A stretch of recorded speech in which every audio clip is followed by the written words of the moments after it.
أعوذ بالله من الشيطان الرجيم.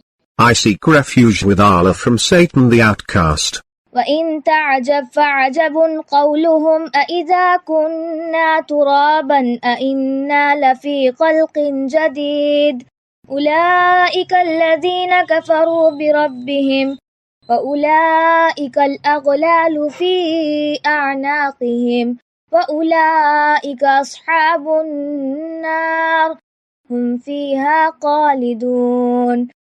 Should you wonder, the real wonder is their saying, when we have become dust, will we be in a new creation? Those are they who defied their Lord. Those are they who will have yokes around their necks.